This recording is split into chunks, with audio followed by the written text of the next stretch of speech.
السلام عليكم ورحمة الله وبركاته.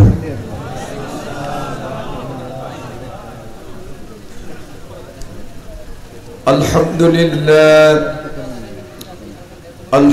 لله نحمده ونستعينه ونستغفره ونعوذ بالله من شرور أنفسنا ومن سيئات أعمالنا. من يهد الله فلا مضل له ومن يضلله فلا هادي له. ونشهد أن لا إله إلا الله وحده لا شريك له. ونشهد أن سيدنا وحبيبنا ومولانا محمدا عبده ورسوله الذي أرسله بالحق بشيرا ونذيرا وداعيا إلى الله بإذنه وسراجا منيرا. فقد قال الله تعالى في كلامه المجيد وفرقانه الحميد. জবান খুলে মেহেরবানি করে আমার সাথে সবাই বলুন আউযু বিল্লাহি মিনাশ শাইতানির রাজীম। বিসমিল্লাহির রহমানির রহিম। لقد كان لكم في رسول الله أسوة حسنة لمن كان يرجو الله واليوم الآخر وذكر الله كثيرا. إن الله وملائكته يصلون على النبي يا أيها الذين آمنوا صلوا عليه وسلموا تسليما. সকলে বলুন আল্লাহুম্মা সাল্লি আলা মুহাম্মদ ওয়া আলা আলি মুহাম্মদ কামা সাল্লাইতা আলা ইব্রাহিম ওয়া আলা আলি ইব্রাহিম ইন্নাকা হামিদুম মাজিদ. আল্লাহুম্মা বারিক আলা মুহাম্মদ ওয়া আলা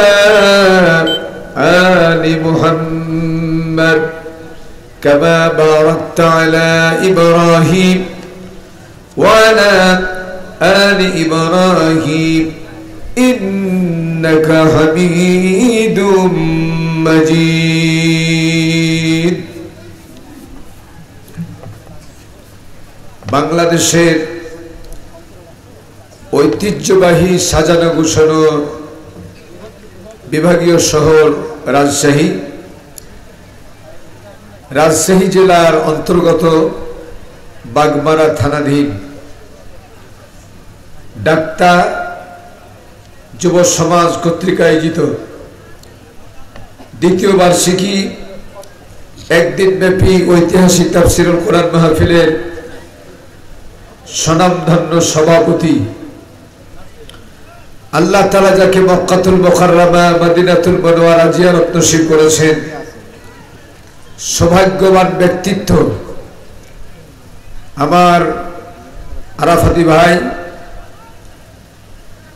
জনাব আলহাজ ডাক্তার মোহাম্মদ আব্দুল বারী, আপনাদের সকলের সুপরিচিত ব্যক্তিত্ব। আতানাল্লাহু আমরাহু ওয়া বারাকাল্লাহু ফি হায়াতি। চিৎকার মেরে বলেন আমিন। আজকের মাহফিলের প্রধান অতিথি জননন্দিত নেতা সদস্য সচিব বাগমারা উপজেলা বিএনপি জনাব অধ্যাপক মোহাম্মদ কামাল হোসেন সাহেব, আল্লাহ তার হায়াতে তৈয়বা সিহাতে খুলিয়া দান করুন। ইসলামের জন্য আল্লাহ পাক তাকে পুরোপুরি মঞ্জুর করুন। যারা আমিন বললেন না তাদের সাথে কি তার সাথে কি আপনাদের কোনো দুশ্মনী আছে? ইসলামের জন্য পুরোপুরি মঞ্জুর হলে আমাদের লাভ হবে না ক্ষতি হবে? ওনার লাভ হবে না ক্ষতি হবে? নবীর কাজই ছিল, আম্বিয়া আলাইহিমুস সালামদের কাজই ছিল মানুষকে ইসলামের দিকে আহ্বান করা। ওই ব্যক্তির চাইতে উত্তম আর কে হতে পারে যে মানুষকে আল্লাহর দিকে ডাকে? কার দিকে? চিৎকার মেরে চলে বলুন, কার দিকে? এই জন্য আমরা সবাইকে আল্লাহর দিকে পুরোপুরি আহ্বান করছি। আল্লাহ তাআলা সবাইকে মঞ্জুর করুন, বলি আমিন। আজকের মাহফিলের সহসভাপতি বৃন্দ 10 জনের নাম আছে এখানে, সকলের প্রতি আল্লাহ রহম করুন, বলি আমিন। আজকের মাহফিলের বিশেষ অতিথিবৃন্দ সহসভাপতি বৃন্দ 10 জন, আর বিশেষ অতিথি এখানে আছে, আমার ভুল যদি না হয় তো 63 জন। খুব কষ্ট করে গণতে হয়েছে আমাকে। 63 জন এখানে আছে। যুগ্ম সভাপতি আছে 21 জন। এরপরে পৃষ্ঠপোষকতায় আছে এখানে 6 জন, এবং প্রধান উপদেষ্টা জনাব ডাক্তার মোহাম্মদ আব্দুল মান্নান, প্রধান পৃষ্ঠপোষকতায় জনাব প্রভাষক মোহাম্মদ সাইফুল ইসলাম বাবু, সাবেক সিনিয়র সহসভাপতি ভবানীগঞ্জ পৌর বিএনপি। আল্লাহ পাক রব্বুল আলামিন এই পোস্টারে হ্যান্ডবিলে যাদের নাম আছে জান্নাতের খাতায় যেন তাদের নাম উঠতে পারে, এই যোগ্যতা অর্জন করার তৌফিক আল্লাহ সবাইকে দান করে দাও। জবান খুলে বলেন আমিন। আজকের মাহফিলে উপস্থিত সম্মানিত ওলামা ইকরাম, দিনদার ইমানদার মুসলমান বাবাজিরা ভাইরা, পর্দার অন্তরালে অপেক্ষামান সম্মানিত মা বোনেরা ও মেয়েরা, প্রথমে সালাম জানিয়েছি, দোয়ার নিয়তে আবার সালাম জানাচ্ছি। আসসালামু আলাইকুম ওয়া রাহমাতুল্লাহ। মহান রবের দরবারে শুকরগুজার হচ্ছি যে রব কোলাহল মুক্ত পরিবেশে ডাক্তার যুব সমাজের উদ্যোগে কোরআন থেকে কিছু কথা বলার আর এই কথাগুলি শোনার পরিবেশ আমাদেরকে দান করেছেন। সেই রবের দরবারে শুকরগুজার হয়ে জবান খুলে মহব্বতের সকলে পড়ছি আলহামদুলিল্লাহ।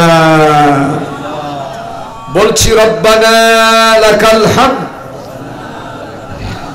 হামদান কাসীরান তাইয়িবান মুবারাকান ফীহি। চিৎকার মেরে বলুন ইয়া রাব্বি লাকাল হামদু কামা ইয়ানবাগি লিজালালি ওয়াজহিকা ওয়া আযীমি সুলতানিকা। লাখ কোটি দুরূদ ও তাসলিমাত বর্ষিত হোক সাইয়্যিদুল কাওনাইন মদিনার মরুদুলাল, যার নেতৃত্বে ইসলামকে আল্লাহ প্রতিষ্ঠিত করেছেন, যার হাতে জান্নাতের চাবি সর্বপ্রথম আল্লাহ তাআলা দান করবেন, যার সুপারিশ ছাড়া কেউ জান্নাতে যেতে পারবে না।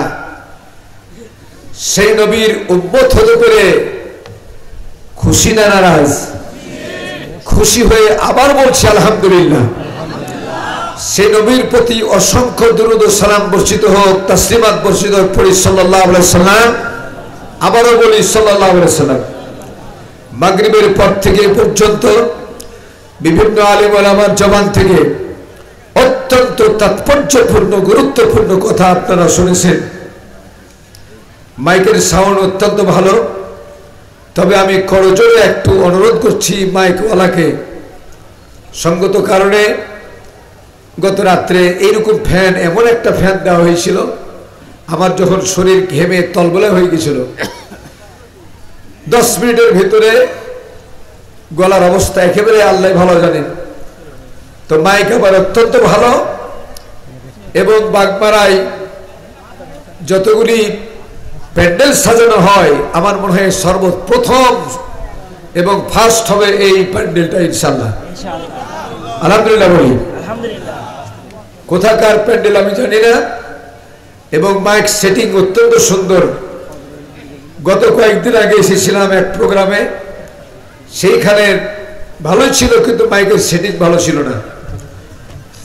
আপনাদের প্রতি অনুরোধ, মাইক যার হাতে কাঠি চাবি, আপনি একটু মাইকের সাউন্ডটা, টোনটা একটু মিষ্টি করে বাড়াই দেন। আল্লাহ যেন আপনার ব্যবসার মধ্যে বরকত দান করেন বলি আমি।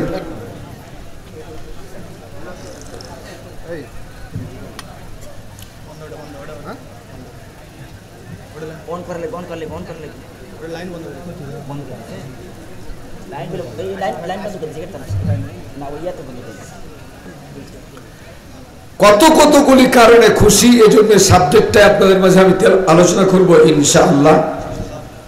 আমা তৌফিক ইল্লা বিল্লাহ। আল্লাহ যেন আমাকে তৌফিক দেন বলেন আমিন। আমার কণ্ঠস্বরকে যে আল্লাহ পরিষ্কার করে দেন বলেন আমিন। বিশেষ করে বাগমারাবাসী, আপনারা জানেন স্টেজে ওঠার পরে ঘড়ির দিকে আমার কোনোদিন তাকানো হয় নাই, কখন 5 ঘন্টা 4 ঘন্টা হয়ে গেছে এটা আমিও জানি না, শ্রোতা মণ্ডলীও জানে না, পেছন থেকে কেউ জানালে জানতে পারি। আজকে আমার অবস্থানটা একটু ভিন্ন রকম। আপনারা সকলে একটু আমার জন্য দোয়া করুন, আল্লাহ যেন আমার কণ্ঠকে খুলে পরিষ্কার করে দেন। একবার বলবেন না আমিন? জবানটা খুলে বলবেন না আমিন? ইনশাআল্লাহ। আমি বলছিলাম খুশি হওয়ার অনেকগুলি কারণ আছে। আমাদের এলাকায় বিয়ের প্রোগ্রাম যখন হয়, পক্ষ থাকে 2টা, একটা হলো কনে পক্ষ আর একটা হলো বর পক্ষ। চিৎকার করে বলো ঠিক কিনা? দুঃখজনক হলো সত্য, এখন কিন্তু আমাদের ছেলেমেয়েরা বর পক্ষ আর কনে পক্ষ হওয়ার কোনো সুযোগ দেয় নাই। এই যে যন্ত্র এসেছে, এটা তো ছোট জিনিস, আরো বড় আছে। এটার মাধ্যমে এমন আকাম করছে যে বাপ মা সাক্ষী শপথের কোনো প্রয়োজন নাই, একবারে হ্যালো হ্যালো গেল চলো। এক ক্ষেত্রে, অন্য সেন্সে নিয়েন না, আদবের ক্ষেত্রে এই বিয়ে করা কখনো জায়েজ হবে না। এবং কোশ্চিন কালে আল্লাহ যেমন সত্য, কোরআন যেমন সত্য, আমি স্পষ্ট বলছি, পিতামাতার উইদাউট পারমিশনে বিয়ে করলে এই বিয়ে কখনো শান্তির হবে না, হবে না, হবে না। যন্ত্রণা আর যন্ত্রণা শেষ হবে না। অতএব অনুরোধ করছি যুবকদেরকে, বাপ মার পা হাত ধরে হলেও তাদেরকে রাজি করে সম্মতি করে তোমরা বিয়ে করবা। আল্লাহ যেন তৌফিক দিন বলে আমিন। তাহলে বিয়ের ব্যাপারে পক্ষ থাকে 2টা, একটা কনে পক্ষ, একটা বর পক্ষ। একবার বলেন তো, একটা কনে পক্ষ, একটা বর পক্ষ। একেবারে বিয়ের আগের দিন উভয় রাত্রিবেলা গার্জেন সবাইকে নিয়ে বসবে, বিশেষ করে মেয়ের গার্জেন বসবে। বসার পরে বলবে, প্লিজ ডোন্ট মাইন্ড, আজকের সভাপতি ডক্টর আব্দুল বারী সাহেব, আপনার দায়িত্ব গোস্ত আর রান্না যেখানে থাকবে, আপনার দায়িত্ব হলো ওই জায়গায়, কারণ ওই জায়গা হচ্ছে সবচেয়ে ইম্পর্টেন্ট জায়গা। ঠিক যদি হয় তাহলে জোরে বলেন ঠিক কিনা? কারণ এখান থেকে অনেক গামলা কিন্তু অনেকে বাতাস হয়ে যায়। বাগমারায় হয় কিনা জানি না, অন্যদিকের কথা বলছি। স্বপ্নের মতো গামলা সরে যায়, এজন্য ভারাক্তক লোক সেখানে প্রয়োজন, ঠিক কিনা? আব্দুল বারীর মতো, ডাক্তারের মতো বা লোক যদি সেখানে বসে, গামলা চুরি হওয়ার সম্ভাবনা খুব বেশি। তো গামলা চুরি হওয়ার সম্ভাবনা যদি বেশি না থাকে তাহলে অবশ্যই গম চুরিরও সম্ভাবনা বেশি।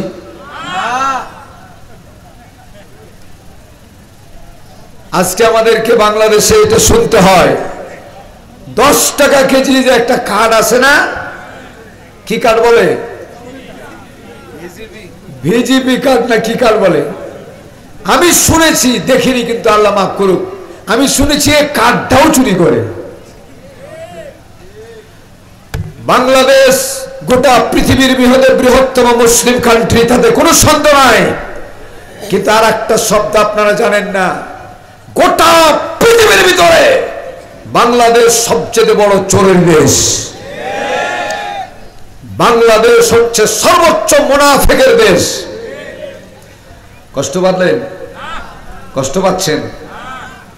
আমরা মুনাফিকি থাকতে চাই না, ডাকাত থাকতে চাই না, চোর থাকতে চাই না, আমরা সবাই ভালো মানুষ হতে চাই। ঠিক না বেটি? জোরে বলেন না ঠিক কিনা? এখন কোন পক্ষ এরকম করে এক একজনকে এক একটা দায়িত্ব দিলে, আপনার দায়িত্ব হলো পোলাও দেওয়া, আপনার দায়িত্ব হলো সাদা ভাত দেওয়া, আপনার দায়িত্ব হলো পানি দেওয়া, আপনার দায়িত্ব হলো মেহমান যখন আসবে আপনি মুরব্বী মানুষ রিসিপশন করে ওখানে বসানো, ওখানে মেহমানকে নিয়ে গল্পগুজব করবেন, এরকম দায়িত্ব বন্টন করে। ঠিক না বেটি? সহযোগিতা করবেন না? ঠিক না বেটি? লাস্টে সব শেষে কনের বাপ জোড়হাত করে চোখের পানি ছেড়ে দিয়া বলে, ভাইরা আমার, কলিজার টুকরা সন্তান তুল্য তোমাদেরকে বলছি, এই বিয়েতে কিন্তু শয়তান কাজ করবে। অনেকে খামাখা খেতে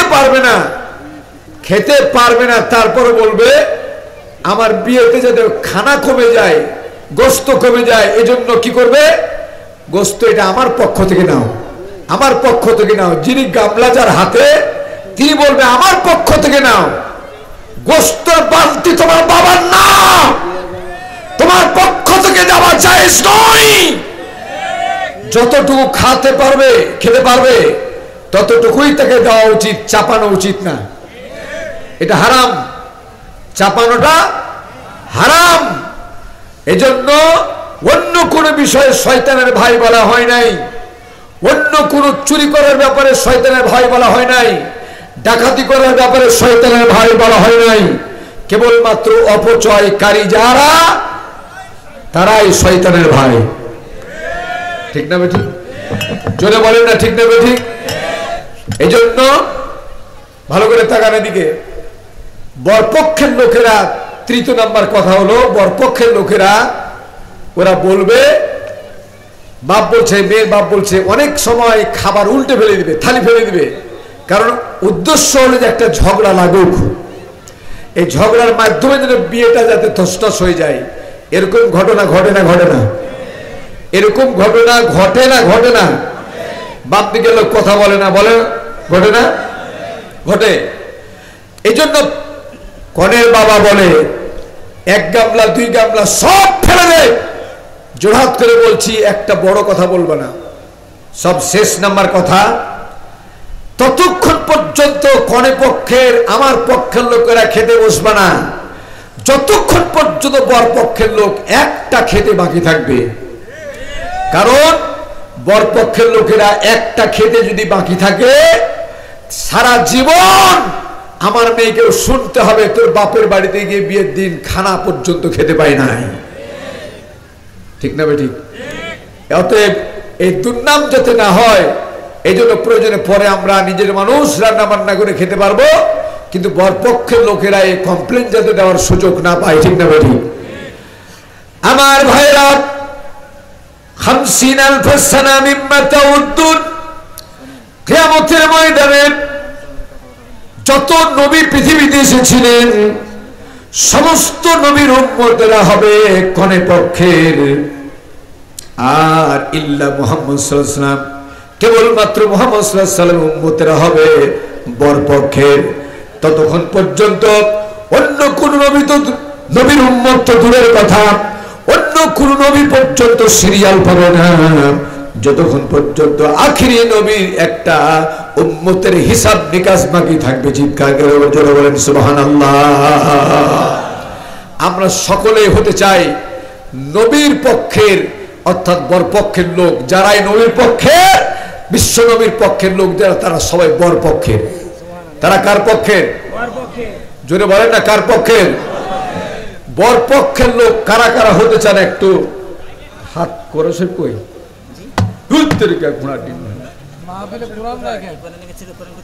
তাফসীর মাহফিলে কোরআন নাই, আমি কি এটা দেখবো? কি করবো? এটা কি তাফসীর হবে? কোরআন নিয়ে এসো বাবারা, কোরআন নিয়ে এসো। তাহলে এদিকে তাকান, যারা বরপক্ষের তারা মুহাম্মদ সাল্লাল্লাহু আলাইহি ওয়াসাল্লামের সুপারিশ পাবেই পাবে ইনশাআল্লাহ। আমরা বরপক্ষের লোক কারা কারা হতে যায় হাত তুলে দেখান। জোরে জোরে নারে তাকবীর, নারে তাকবীর, আল্লাহু আকবার। আল কোরআনের আলো সংসদের জালো, আল কোরআনের আলো, নারে তাকবীর। আমার নেতা তোমার নেতা, আমার নেতা তোমার নেতা, বিশ্বনবী মুস্তাফা, লিল্লাহে তাকবীর, আল্লাহু আকবার। মাশাআল্লাহ। তাহলে আমরা হতে চাই বরপক্ষের, আমরা হতে চাই বিশ্বনবী মুহাম্মদ সাল্লাল্লাহু আলাইহি ওয়াসাল্লাম উম্মত। আল্লাহ কবুল করুন, বলে আমিন। জবানটা খুলে বলেন আমিন।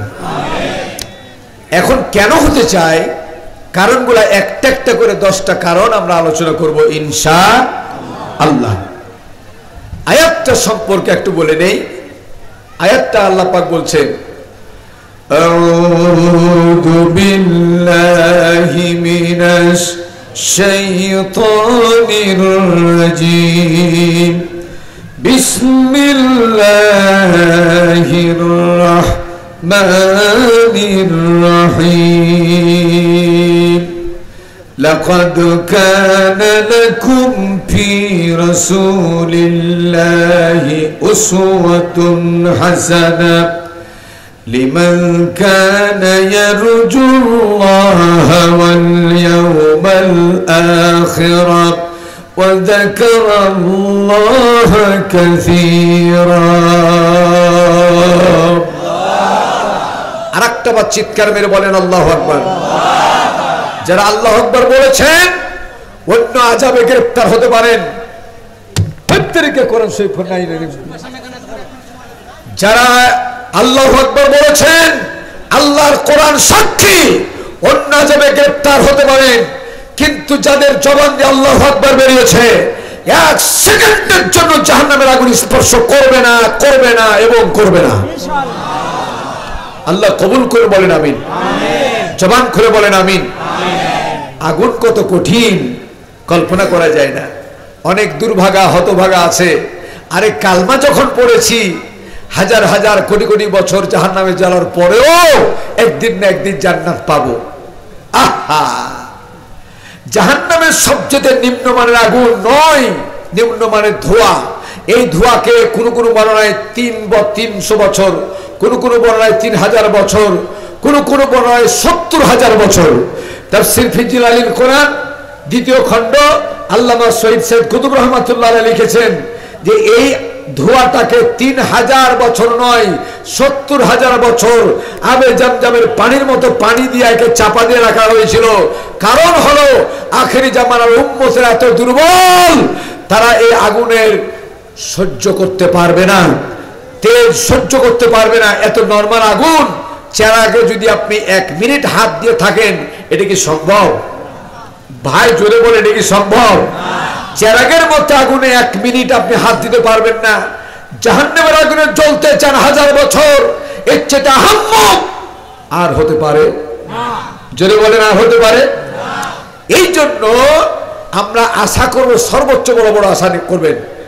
জাযাকুমুল্লাহ, হাইয়াকুমুল্লাহ, বারাকাল্লাহ। কোরআনের মাহফিলে কোরআন থাকবে না কেমনে হয়? আচ্ছা যাও, আবার ফিরে আস, যাতে স্লিপ না হয়ে যায়, কেটে না চলে যায়। খেয়াল করবেন আমার ভাইরা, রাসূল পাক সাল্লাল্লাহু আলাইহি ওয়াসাল্লাম, জোরে বলি সাল্লাল্লাহু আলাইহি ওয়াসাল্লাম, সবেমাত্র যেদিন তিনি জন্মগ্রহণ করলেন, এখান থেকে শুরু করবো ইনশাআল্লাহ। জন্মগ্রহণ করলেন, মাসটার ব্যাপারে কোনো মতনৈক্য নাই, রবিউল আউয়াল মাসেই জন্মগ্রহণ করেছেন। তারিখের ব্যাপারে মতনৈক্য আছে, দিনের ব্যাপারে বারটা ছিল সোমবার, কিন্তু সময়টা ছিল এমন একটা সময়, যেই সময়টা আল্লাহর কাছে আরজি করেছিলেন দিন এবং রাত্রি উভয়ে। রব্বুল আলামিন বিশ্ব নবীকে যদি দিনের মধ্যে পাঠান, দিন ধন্য হয়ে যাবে। রাত্রি বলেছে, রাত্রি যদি পাঠান, রাত্রি ধন্য হয়ে যাবে। এই জন্য বিশ্ব নবীকে না রাত্রি না দিন, সুবহে সাদিকের সময়, যাতে দিনে এবং রাত্রের হক দুটাই যাতে হক আদায় হয়ে যায়। আর একটা বার জোরে বলবেন না সুবহানাল্লাহ? সে রাসূল যখন দুনিয়াতে আসলেন, জন্মগ্রহণ করলেন, আমি 20 মিনিটের ঘটনা, 6টা পয়েন্ট আছে এখানে, আপনারা কি বিরক্ত হবেন? মাশাআল্লাহ, নবীর চেয়ে ভালো শিক্ষা আর কোথাও পাওয়া যাবে? কেন যাবে না? যিনি নবীর, যে নবীর কথা বলছি, এই নবীর সম্পর্কে একটা দলিল আগে নেওয়া দরকার। দলিলটা হলো, যারা এখানে বিয়ে করেছেন, প্রত্যেকের স্ত্রী প্রত্যেকটা স্বামীর জন্য প্রত্যেকের নিখুঁত, নির্ভেজাল এবং সবচেয়ে বিশ্বস্ত সাক্ষী হচ্ছে তার স্ত্রী। ঠিক না ঠিক? এই জন্য আল্লাহ পাক বলছেন, হুন্না লিবাসুন লাকুম ওয়া আনতুম লিবাসুল লাহুন। স্ত্রী হলো স্বামীর লেবাস, স্বামী হলো স্ত্রীর লেবাস। লেবাস মানে পোশাক, লেবাস মানে। আল্লাহর নবীর চরিত্র কেমন ছিল, চরিত্রটা জানার জন্য হযরত আনাস রাদিয়াল্লাহু তাআলা আনহু 10টি বছর তিনি খেদমত করেছেন। আমার ড্রাইভার 25 বছর ধরে আমার কাছে আছে, আমার চরিত্র সম্পর্কে রাতে আমার সাথে থাকে, দিনে থাকে। তাহলে আমার ড্রাইভার আমার চরিত্র সম্পর্কে জানতে পারে কি পারবে না? কথা বলেন না কেন? আমার ভাইরা, হযরত আনাসকে জিজ্ঞেস করলে তো রাসূলের চরিত্র জানা যেত। উক্ত ব্যক্তিরা হযরত আনাসের কাছে গেলেন না, হযরত আবু বকরের কাছে গেলেন না, ওমরের কাছে গেলেন না, উসমানের কাছে গেলেন না, রাদিয়াল্লাহু তাআলা আলাইহিম আজমাইন, তাদের কাছে গেলেন না। আম্মা আয়েশা সিদ্দিকা রাদিয়াল্লাহু তাআলা আনহার কাছে গিয়ে বললেন, আম্মা আয়েশা বলুন তো রাসূলের চরিত্রটা কেমন? আম্মা আয়েশা তৎক্ষণাৎ 2টা শব্দ এখানে ঘোষণা করলেন। 1 নাম্বার হলো ইকরাউল কোরআন, উনজুর ইলাল কোরআন। তোমরা কখনো কোরআন চোখে দেখেছো কিনা? কার কথা বললেন? কোরআনের কথা। কার কথা? কখনো তোমরা চোখে কোরআন দেখেছো কিনা? তারা বলল, হ্যাঁ আমরা দেখেছি। ইকরাউল কোরআন, তোমরা কখনো কোরআন পড়েছো কিনা? তারা বলল, হ্যাঁ আমরা কোরআন পড়েছি। তৎক্ষণাৎ আম্মা আয়েশা সিদ্দিকা রাদিয়াল্লাহু তাআলা আনহা তা জবাব দিলেন, কোরআন যদি পড়ে থাকো, কোরআন যদি চোখে দেখে থাকো, নবীর সম্পর্কে আমার কাছে কেন জানতে আসলে? যেই কোরআন তোমরা চোখে দেখেছো, যেই কোরআন তোমরা পড়েছো, এই কোরআন হাঁটতে পারে না, চলতে পারে না, কথা বলতে পারে না। তোমরা যদি চলমান কোরআন দেখতে চাও, হাঁটা কোরআন দেখতে চাও, জিন্দা কোরআন যদি দেখতে চাও, হাদা নবিয়ুনা উনজুর ইলা নবিয়ুনা মুহাম্মদুর রাসূলুল্লাহ সাল্লাল্লাহু আলাইহি ওয়াসাল্লাম, আল্লাহর নবীর দিকে তাকায় দেখো, এটা হলো জীবিত কোরআন। আর একটু চিৎকার মেরে বলেন সুবহানাল্লাহ। এটা হলো কাগজে লেখা কোরআন, আমার রাসূল হচ্ছেন জীবিত কোরআন, জীবিত কোরআন। কথা কি পরিষ্কার? কথা কি পরিষ্কার? এই জন্য আল্লাহ পাক বললেন, কি বললেন? লাকাদ কানা লাকুম ফি রাসূলিল্লাহি উসওয়াতুন হাসানাহ, তোমাদের জন্য রয়েছে মহত্তম আদর্শ। তোমাদের নবী মুহাম্মদ রাসূলুল্লাহ সাল্লাল্লাহু আলাইহি ওয়াসাল্লামের চরিত্রের ভিতরে মহত্তম আদর্শ সাবজেক্ট একটা নিয়ে আলোচনা করব। যেহেতু আল্লাহ মাফ করুক, প্লিজ ডোন্ট মাইন্ড। আপনারা বাগবাড়াবাসী জানেন, এই বাগবাড়ার ভিতরে 11টা প্রোগ্রাম আমার, এটা দিয়ে 2টা হলো, বাকিটা আছে। কোন জায়গাতে প্রোগ্রাম নেয় এটার নামগুলো মনে থাকে না, এজন্য কাছে কাছে হয়ে যায়। কোন জায়গাতে হয়ে যায় আল্লাহ ভালো জানে, জানি যে বাগবাড়া। কিন্তু বাগবাড়ার লোক যে এত ভালোবাসে, বাংলাদেশের মধ্যে প্রথম হয়ে যাবে আলহামদুলিল্লাহ। আল্লাহ তোমার কাছে আমার ফরিয়াদ, আমার দাবি। আল্লাহর কাছে দাবি করতে কোনো বাধা আছে? আল্লাহ যতবার তুমি কাবায় নিয়েছো, যতবার তুমি কাবায় নিয়েছো, যত সেজদা নিয়েছো, যত লক্ষ লক্ষ চোখের পানির নাসনা পেশ করেছি, কবুল করেছো। ডক্টর আব্দুর রহমান সুদাইসির নেতৃত্বে 178টি জায়গায় যেখানে কোরআনের আয়াতগুলি নাজিল হয়েছে, তার মধ্যে 122টা জায়গা তুমি পরিদর্শন করিয়েছো আলহামদুলিল্লাহ বলেন। জোরে বলবেন আলহামদুলিল্লাহ। আল্লাহ একটি জায়গার পানি যদি তুমি কবুল করে থাকো, কিয়ামতের ময়দানে বাগমারাবাসীকে সাথে করে নিয়ে জান্নাত যাওয়ার তৌফিক দিও আমিন। জোরে বলবেন না আমিন। এত বড় সংবাদ পাওয়ার পরে আস্তে করে আমিন বলার কোন সুযোগ আছে? জোরে বলবেন না আমিন। আমি জান্নাত যেতে পারবো কোনো গ্যারান্টি নাই, যদি আল্লাহ কবুল করেন। যদি আল্লাহ কবুল করেন, তার দয়া ছাড়া আমার আমল দিয়ে জান্নাত যাওয়া সম্ভব নয়। তাহলে বাগমারাবাসীর প্রতি আমার কি মায়া, কি মহব্বত, এর চাইতে বেশি উপস্থাপন করার বলার মতো আমার ভাষা আর নাই, আর প্রয়োজনও নাই। আমার ভাইয়েরা, রাসূল আকরাম সাল্লাল্লাহু আলাইহি ওয়াসাল্লাম যখন পৃথিবীতে জন্মগ্রহণ করলেন, আসলেন, কয়েকটি ঘটনার ভিতরে, সমস্ত ঘটনা বলা যাবে না। 1 নম্বর ঘটনা হলো, আমার ভাইয়েরা, আল্লাহ নবী পৃথিবীতে আসার আগে হযরত ঈসা আলাইহিস সালাতু ওয়াস সালাম, এরপর থেকে নবী আসা পর্যন্ত 500 বছর ধরে নবীর দরজা বন্ধ ছিল, দাওয়াত বন্ধ ছিল। যতই দামি বাড়ি করেন, যতই দামি গাড়ি কিনেন, ব্যবহার যদি না করেন, তাহলে এটা নষ্ট হওয়ার সম্ভাবনা আছে না নাই? জোরে বলেন না আছে না নাই? বাড়িতে ঘাস জন্মিবে, বিচ্ছু হবে, সাপ হবে, তেলাপোকা জন্মিবে, দুষ্ট জিনেরা বসবাস করবে, ঠিক না বেঠি? পৃথিবীর সর্বশ্রেষ্ঠ জায়গা কাবা, যেখানে একটা সেজদা দিলে 1 লক্ষ সেজদার সওয়াব পাওয়া যায়। সেখানে একটা দুটা মূর্তি না, 360টা মূর্তি নির্মিত হয়েছিল। চিৎকার মেরে চলে বলেন ঠিক কিনা? রাসূল যখন পৃথিবীতে আসলেন, বয়স সবে মাত্র 3.5 মিনিট। কয় মিনিট? দুনিয়াতে আসার সময় হলো 3.5 মিনিট। কয় মিনিট? কোন কিতাবে পাবেন? সর্বশ্রেষ্ঠ সিরাতের গ্রন্থ সিরাত ইবনে হিসাম, কিতাবটার নাম বলেন তো? যতটি 24খানা সিরাতের গ্রন্থ আমি পড়েছি, আল্লাহ পড়েছি আলহামদুলিল্লাহ, কিন্তু সিরাত ইবনে হিসামের মতো এত অথেন্টিক, এত গুরুত্বপূর্ণ কিতাব আমার চোখে পড়ে নাই। এজন্য আপনারা কিনবেন, একে অপরকে এটা উপহার দিবেন ইনশাআল্লাহ। বলেন ইনশাআল্লাহ। সিরাত ইবনে হিসামের মধ্যে এসেছে 3.5 মিনিটের মাথায় যতগুলি মূর্তি ছিল কাবার চতুর্দিকে, কতটা? 360টা। মাশাআল্লাহ। এই তো জানা তাফসীর, তাই এটা করা দরকার আছে। হ্যাঁ, মাশাআল্লাহ। আচ্ছা, কোরআন এই জন্য নাম কোরআন। 60 বছর থেকে তাফসীর শুনছেন, 60 বছর ধরে সূরা ফাতিহাতে নামাজ পড়ছেন, মনের মধ্যে একটাবার প্রশ্ন জাগে না, সূরা ফাতিহা পুরানা হয়ে গেছে, অন্য সূরাতে নামাজ পড়ি, এটা ভালো লাগে না, এরকম মনে কি প্রশ্ন জাগছে? কিয়ামত পর্যন্ত কি জাগবে? মাশাআল্লাহ। একটু গরম পানি দাও। কি আসো, ওদিকে এসো, এখানে নিয়ে আসো।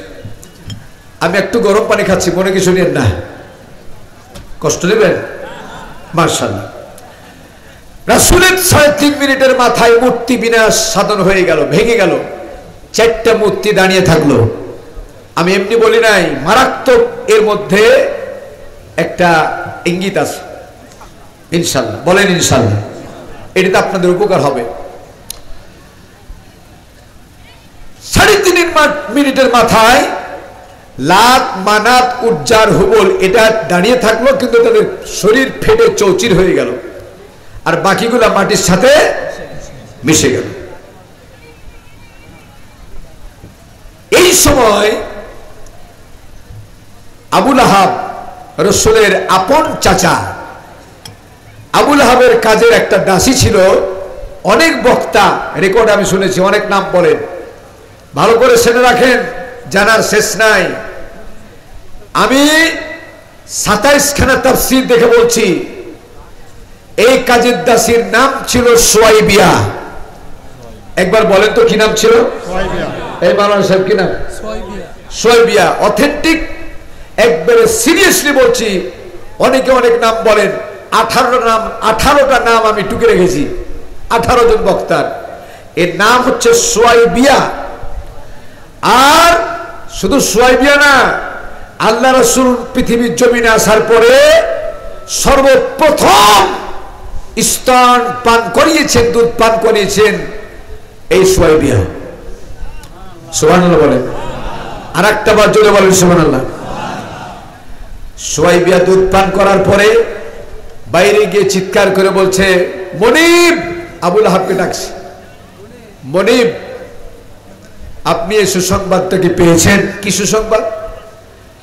না তো আমিনার ঘরের মধ্যে যে সন্তান এসেছে, এই সন্তানের বাবা আব্দুল্লাহ বেঁচে থাকলে তাকে আদর করত, বাবা তো নাই, চাচা হিসেবে আপনার হক কি নাই, দায়িত্ব নাই, আপনি একটু আদর করেন। অনেক ঘটনার মধ্যে লুকিয়ে আছে, তিনি গেলেন, যাওয়ার পরে আদর করতে গিয়ে একবার চুমু খেতে গেলেন। মাত্র 5.5 মিনিটের বয়সের বাচ্চা, চুমুটা খেতে দেয় নাই, চুমুটার সঙ্গে সঙ্গে তার এরকম মাথাটা, গালটা উপরে ছিল। আবু লাহাব যেমন চুমু খেতে গেছে, পট পরিবর্তন করে উল্টা হয়ে গেছে। চিৎকার করে বলেন মারহাবা, আবার বলেন মারহাবা। এটাকে কেন্দ্র করে পরবর্তীতে আল্লাহ আয়াত নাযিল করেছেন, রাসূল কি জন্য এটা করেছিল। তখন আল্লাহ পাক রাসূলকে জানিয়ে দিয়েছিলেন, ইন্নাল মুশরিকিনা নাজাসা, নিশ্চয়ই মুশরিক যারা, তাদের মুখের, তাদের শরীরের ঘাম পর্যন্ত শরীয়তে হারাম, ঘাম পর্যন্ত হারাম। কুকুর যদি আপনার গায়ে লেগে যায়, 1 বার 2 বার 3 বার 7 বার কাপড়টা এরকম করে স্পর্শ করে, কোন জায়গায় কুকুর স্পর্শ করছে আপনি জানেন না। যে কোনো একটা লুঙ্গির জায়গা যদি 7 বার এভাবে একটু পানিতে ধুয়ে ফেলেন, ওই পোশাকে নামাজ হবে, হবে এবং হবে। কিন্তু কোন মুশরিকের ঘাম যদি শরীরে লেগে, কাপড়ে লেগে যায়, ওই কাপড় দ্বারা নামাজ হবে। ইন্নাল মুশরিকিনা নাজাসা, এই মুশরিকের চুমুর মধ্যে ঘাম ছিল। বিশ্বনবী মুহাম্মদ সাল্লাল্লাহু আলাইহি ওয়াসাল্লাম পুত পবিত্র, যে ঘাম স্পর্শ করাবে না, যার কারণে পৃষ্ঠ প্রদর্শন করেছিলেন। জোরে বলে মারহাবা, আর একটা বার জোরে বলে মারহাবা। এই জন্য শিরিক যেখানে, মুসলমান নাই, আমরা নাই, আমরা নাই, শিরিক আছে যেখানে, জোরে বলুন, শিরিক আছে যেখানে, নামধারী পীর সাহেব যেখানে, আল্লাহ কবুল করুন, বলেন আমিন, জোরে বলেন আমিন। আমার ভাইরা, রাসূল আকরাম সাল্লাল্লাহু আলাইহি ওয়াসাল্লাম একদিন 2 দিন না, এবার চলে যাব। আবু লাহাব ঘর থেকে বেরিয়ে আসার পরে পরে কাজের দাসী বাইরে বাঁধানো ছিল একটা গাছের সঙ্গত কারণে। আবু লাহাব 2টা আঙ্গুল দেখাই ইশারা করলেন, সুয়াইবিয়া রে, আজকে তোকে 2টা পুরস্কার দেব। 1 নাম্বার, এত সুন্দর বাচ্চা কখনো চোখে আমি দেখি নাই। এই সুন্দর বাচ্চা সংবাদটা যখন তুই আমারে দিলি, তখন প্রথম নাম্বার হলো 1 মিনিটের পরিবর্তে 100 মাত্রাঘাত করে তো প্রহার করতাম, সেটা মাফ করে দিলাম। 2 নাম্বার হলো যতদিন পৃথিবীতে বাঁচবি আমি তোকে মুক্তি ঘোষণা করলাম।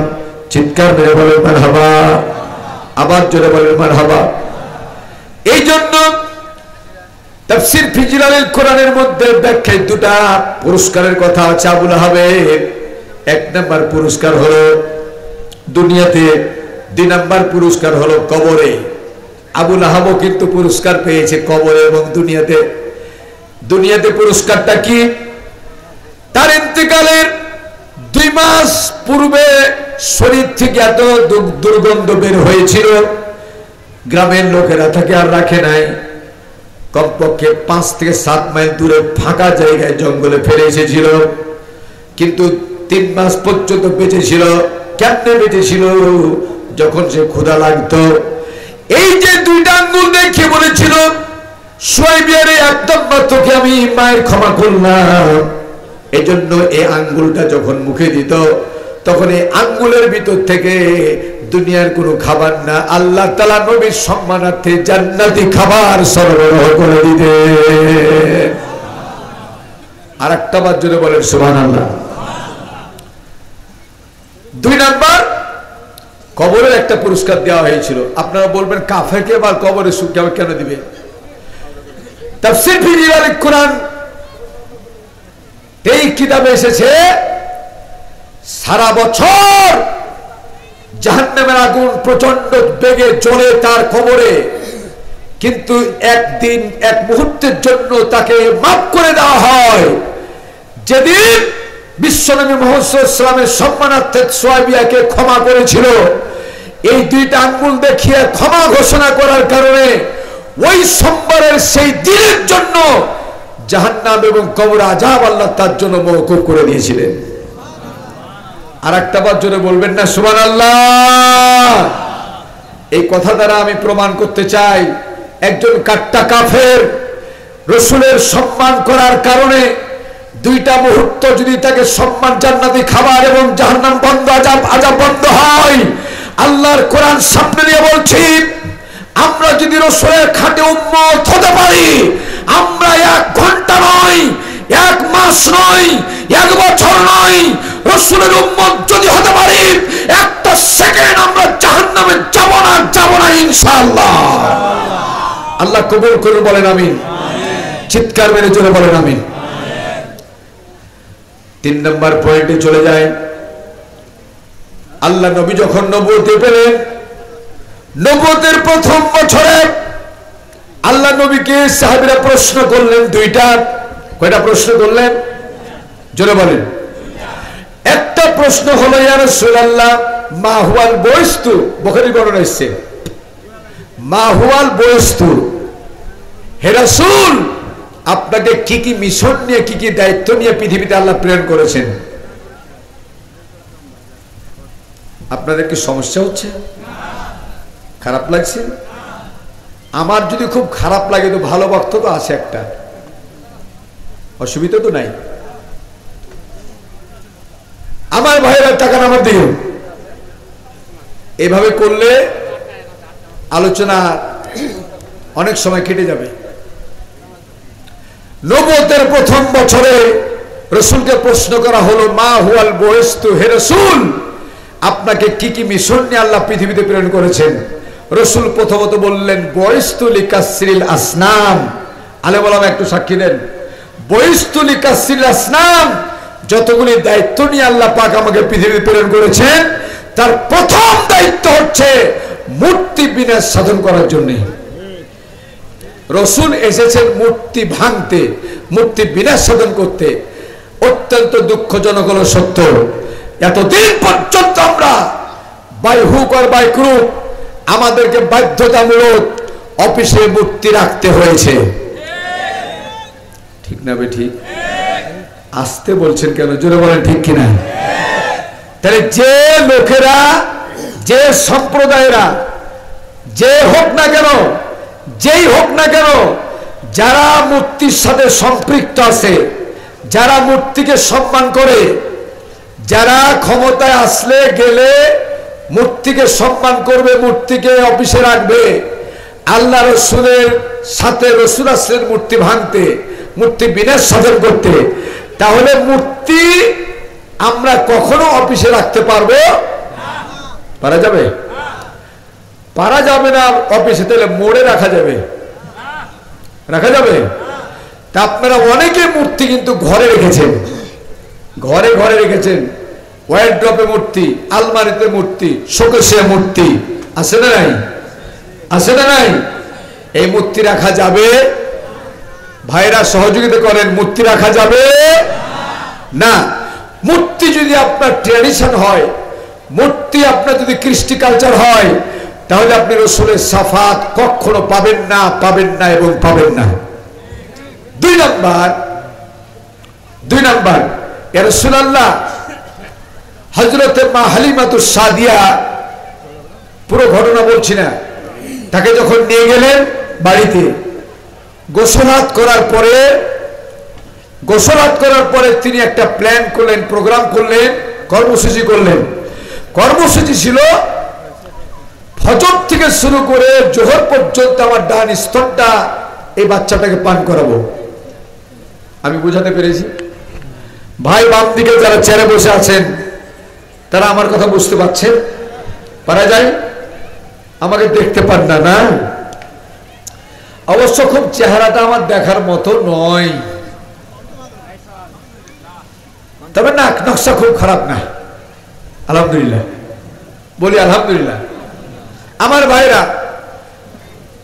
হযরত হালিমাতুস সাদিয়া তিনি কর্মসূচি করলেন ফজর থেকে জোহর পর্যন্ত ডান স্তন পান করাবে, আর জোহরের পর থেকে ঘুমা পর্যন্ত বাম স্তন পান করাবে রসুলকে, মাসুম বাচ্চাকে।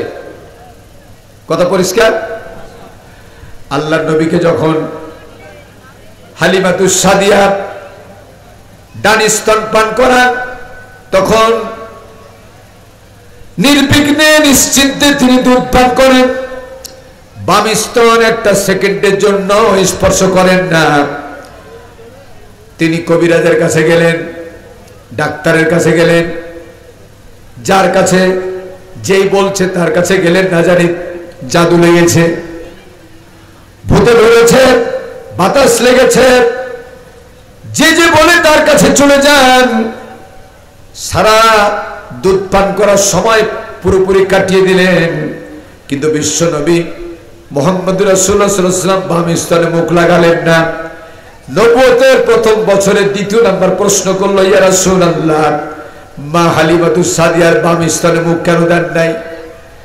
আল্লাহ নবী তৎক্ষণাৎ জবাব দিলেন, ইন্নাল্লাহা ইয়া'মুরু বিল আদলি ওয়াল ইহসান। আল্লাহু আকবার। আল্লাহ রাব্বুল আলামিন আমাকে পৃথিবীতে প্রেরণ করেছেন ইনসাফ নষ্ট করার জন্য নয়, আল্লাহ পাক আমাকে পাঠিয়েছেন ইনসাফ প্রতিষ্ঠা করার জন্য। রাসূল এসেছেন ইনসাফ নষ্ট করতে, লঙ্ঘন করতে, না প্রতিষ্ঠা করতে? আজকে আমাদের সমাজের নেতারা ইনসাফ নষ্ট করে না, লঙ্ঘন করে না প্রতিষ্ঠা করে? নষ্ট করে না প্রতিষ্ঠা করে? তাহলে যে সমস্ত নেতৃবৃন্দ আমাদের চেনা, আমাদের জানা, যারাই আমি আব্দুল বাসির সহ ইসলামের দাবি করে আমরা যদি ইনসাফকে নষ্ট করি, ইমাম সাহেব কোনো ভুল করলে তার দায়িত্ব হয়ে পেছন থেকে একবার লোকমা দেওয়া, আবার যদি সংশোধন না হয় দ্বিতীয়বার তাকে লোকমা দিয়ে সচেতন করতে হবে, তারপর যদি না হয় তৃতীয়বার সুযোগ দিতে হবে, তারপর যদি সজাগ না হয় ডান হাতের কোনো দরকার নাই, বাম হাত দিয়ে ধরে তাকে মসজিদ থেকে বের করে দাও। এটাই হচ্ছে শরীয়ত, এটা হচ্ছে কথা বলে না, এর নাম হচ্ছে শরীয়ত। এর নাম কি? কিন্তু আমি যদি শরীয়তই না মানি, কোনোটাই হবে না। আমার পা থেকে মাথা পর্যন্ত মুসলমান দাবি করলে শরীয়ত মানতে, টাকনুর নিচে কাপড় পরা ফরজ না হারাম? কথা বলেন না কেন? এটা শরীয়ত না অন্য কিছু? শরীয়ত না অন্য কিছু? কথা বলেন না ভাই। টাকনুর নিচে কাপড় পরলে পুরুষের 19টা ক্ষতি, তার মধ্যে 1 নাম্বার ক্ষতি হলো পুরুষত্ব নষ্ট হয়ে যাবে, নাম শুকিয়ে যাবে। ডাক্তার সাহেবের সামনে কথা বলতে ভয়ও লাগছে, কিন্তু আমি যেহেতু কোরআন থেকে বলছি এজন্য এর চেয়ে অথেন্টিক কথা আর হতে পারে না। দাড়ির সাথে আর টাকনুর সাথে নার্ভের সবচেয়ে বেশি সম্পর্ক, দাড়ির সাথে বেশি, আর সেকেন্ড হচ্ছে টাকনুর সাথে। টাকনুর নিচে কাপড় পরিধান করা অবস্থাতে যদি আপনার মারা যান, কোন কোন বর্ণনা এসেছে আপনার ইমানের মত হবে না। একটু জোরে বলবো না নাউজুবিল্লাহ? অনেকে আবার কি আছে, নামাজ পর্যন্ত উঠিয়ে দেয়, নামাজ পড়া পর্যন্ত কাপড় উঠিয়ে নিল, আবার নামাজ শেষ কাপড় নামাই দিল। হারাম কখনো হালাল হয়? শুকুরের গোশত মাঝে মধ্যে হালাল হয়, হালাল হয় নাকি? এই চেয়ারে বসা লোকেরা বলেন না, তাহলে টাকনুর নিচে 1 সেকেন্ডের জন্য কাপড় পরা হালাল হবে না। আল্লাহ নবী বললেন, আমি এই জন্য স্তনপান করি নাই। 2টা বর্ণনা এসেছে, কোন কোন বর্ণনায় পাওয়া যায় একটা মেয়ে ছিল মা হালিমাতুস সাদিয়া, তার নাম হলো সাইমা। যদি বলেন তার নাম কি? সাইমা। আর কিছু কিছু কিতাবে এসে সন্তান ছিল, দুধ পান সন্তান নাম হলো আব্দুল্লাহ। সাইমার কথা বেশি আছে। নবীজি বললেন, আমি 2টা স্তন যদি পান করতাম, আমার বোন সাইমার হক নষ্ট হয়ে যেত। কিয়ামতের ময়দানে হক নষ্ট করার কারণে আল্লাহর দরবারে আসামির কাঠ গড়া আমাকে দাঁড়াতে হবে। যে রাসূল দুধ, সন্তানের দুধ ভাই আব্দুল্লাহ অথবা দুধ বোন সাইমা হক নষ্ট করলেন না, আজকে অনেক সেই রাসূলের উম্মতের আছে, হজ করতে যাওয়ার সময়, আপনার এলাকা আছে কিনা জানি না, আমাদের এলাকার কথা বলছি, হজ করতে যাওয়ার সময় সম্পূর্ণ সম্পদগুলি তার ছেলেদের নামে লিখে দিয়া মেয়েটার মাথায় হাত দিয়ে বলে, মা দিতে পারলাম না, তোকে দোয়া দিয়ে গেলাম, যা।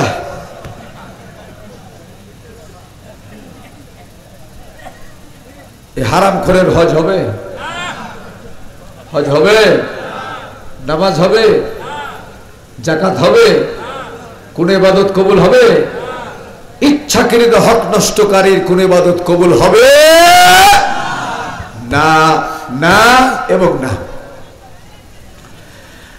ভাইরা আমার, আল্লাহ রাসূলের আদর্শ বলতেছিলাম আমি। নবীজি আদর্শ সম্পর্কে সারাটা জীবন শুধু নয়, 5000 বছর বয়স যদি আল্লাহ দান করেন, 5000 বছর বয়স শেষ হয়ে যাবে, নবীর আদর্শের কথা বর্ণনা শেষ হবে না। জোরে বলুন সুবহানাল্লাহ। এই জন্য আল্লাহ পাক বললেন, قل إن كنتم تحبون الله فاتبعوني يحببكم الله ويغفر لكم ذنوبكم والله غفور رحيم। হে রাসূল, হে রাসূল আপনি বলে দিন, হে রাসূল আপনি বলে দিন, এদিকে তাকান, যারা আমি আল্লাহ পাককে পেতে চাই অথবা ভালোবাসতে চাই। অনেক বক্তারা বলে রাসূলকে যেন মহব্বত করে, ভালোবাসে। বিশেষ করে যারা বলে ইয়া নবী সালাম আলাইকা, আছে না নাই? এরা বলে তাদের কাজই হলো নবীকে মহব্বত করো, তাহলে আল্লাহকে পেয়ে যাবা। আরে বেটা, এই তাফসীরের পেয়ে যায়, আয়াতের ভিতরে নবীকে মহব্বত করো শব্দটাই নাই। আল্লাহকে ভালোবাসতে হলে, ভালোবাসা পেতে হলে ফাত্তাবিউনি, নি নি মানে আমার, আমি নবীর ইতাআত করো। মা বাইনাল ফারকু ইতাআত আও ইত্তিবা। ইতাআত এবং ইত্তিবা কাকে বলা হয়? ইতাআত হচ্ছে রাসূল শরঈভাবে যা আইন প্রণয়ন করেছেন। কারণ রাসূল একদিকে ছিলেন আব্দুল্লাহ ইবনে মুহাম্মদ, আব্দুল্লাহ বিন মুহাম্মদ সাল্লাল্লাহু আলাইহি ওয়াসাল্লাম বলেন, এতদিন পর্যন্ত অনেক মিলাদ চলেছে, আবু লাহাব এমন একটা শরীরের জায়গা ছিল রাসূলের চুমা খায়নি। কিন্তু যেদিন থেকে নবী হলেন মুহাম্মদুর রাসূলুল্লাহ, সেদিন চুমা খাওয়ার জায়গাগুলোতে পাথরের বর্ষণ শুরু হয়েছিল। ঠিক হলে মুসলমানের মতো জোরে বলো ঠিক কিনা, জোরে বলো ঠিক কিনা। একটা সাংঘাতিক কঠিন কথা বলবো, আল্লাহর কোরআন হাতে বলছি, আজীবন রাসূলের মিলাদ যদি না করেন একটা ইঞ্চি পরিমাণ গুনাহ হবে না, হবে না, হবে না। কিন্তু যদি সিরাতকে আপনি অস্বীকার করেন, সিরাতকে অস্বীকার করলে আপনি মুসলমান থাকতে পারবেন না। কথা কি বোঝা গেছে? আবার এই কথা কিন্তু ওজন অনেক বেশি, আলেম ওলামা বুঝবেন।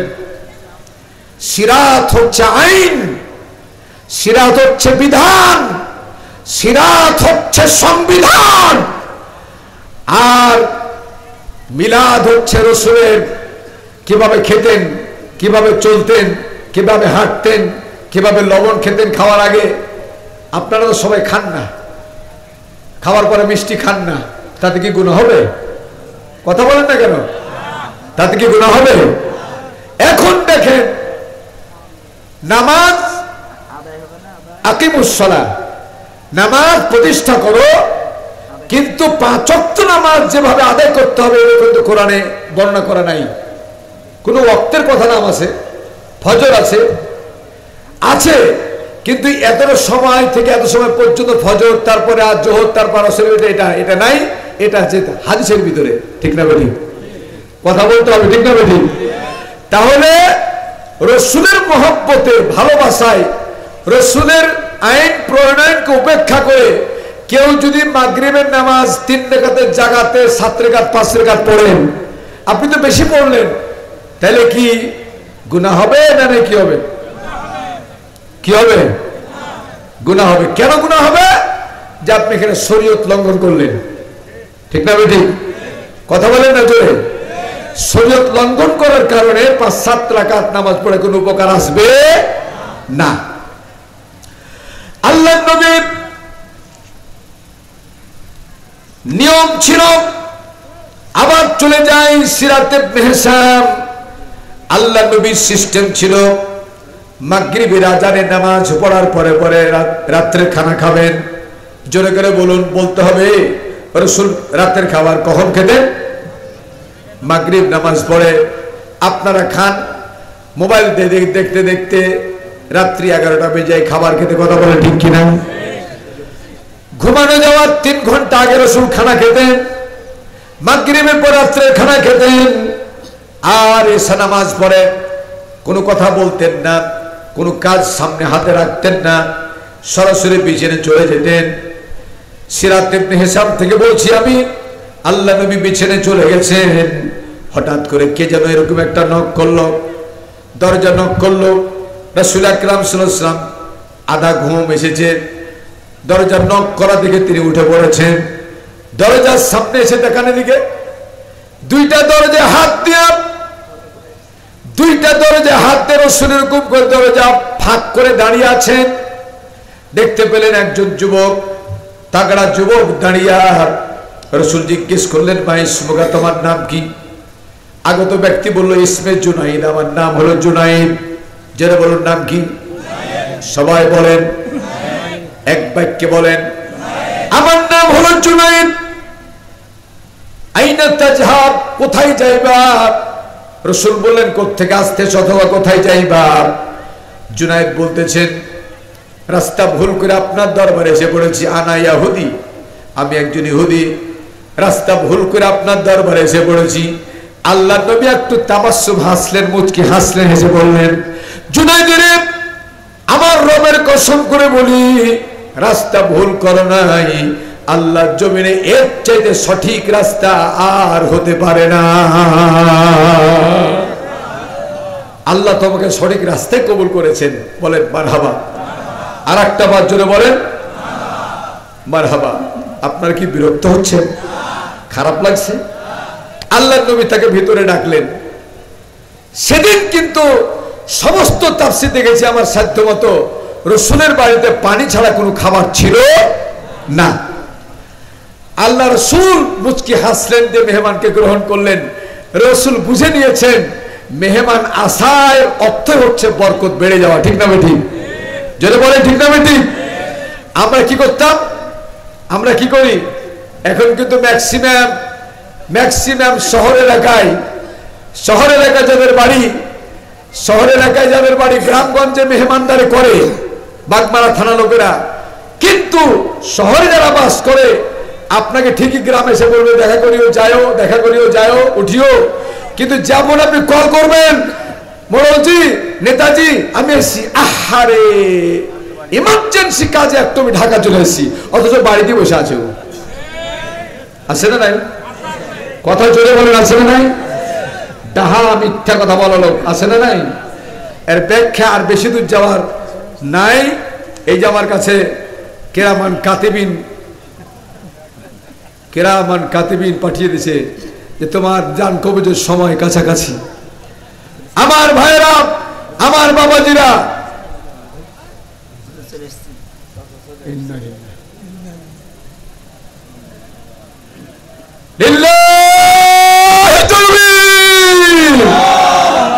প্রধান মুফাসসিরের আগমন, শুভেচ্ছা স্বাগতম, লিল্লাহি তাকবীর, আল্লাহু আকবার, আল্লাহু আকবার, লিল্লাহি তাকবীর, আল্লাহু আকবার। প্রধান মুফাসসিরের আগমন, শুভেচ্ছা স্বাগতম। আলহামদুলিল্লাহ। ভাইকে একটু বসার সুযোগ দেন।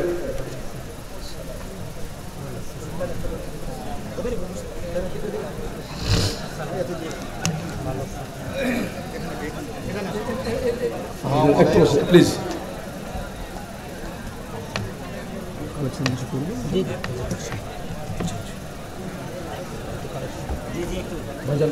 প্লিজ। আমার ভাইরা, আমার বাবাজিরা, আমি বলছিলাম তাকান আমার দিকে, রাসূল পাক সাল্লাল্লাহু আলাইহি সাল্লাম, যারা বলেন সাল্লাল্লাহু আলাইহি সাল্লাম, আল্লাহ পাক, আমি একটু ব্রেক করলাম, চলে গেলাম অন্য জগতে। আপনারা বাগমারা থানার জানেন আমার একটা বদভ্যাস, আনলিমিটেড কথা বলা অভ্যাস আমার, সেটা আপনারা খুব ভালো জানেন। ঘড়ি কখনো দেখিনি, দেখার অভ্যাস নাই, এই অভ্যাসটাও ঠিক না। আজকে গত কয়েকদিন আগে আমার ভাই ছিলেন, সেখানেও আমার এই অবস্থা, আজকে ওই অবস্থা। তা আপনাদের জ্ঞাতার্থে বলছি যে রাসূল আকরাম সাল্লাল্লাহু আলাইহি ওয়াসাল্লাম আপনার আমল দিয়ে জান্নাত যাওয়া সম্ভব নয় রাসূলের সুপারিশ ছাড়া। ঠিক না বেঠিক? ভাইরা জোরে বলে ঠিক না বেঠিক?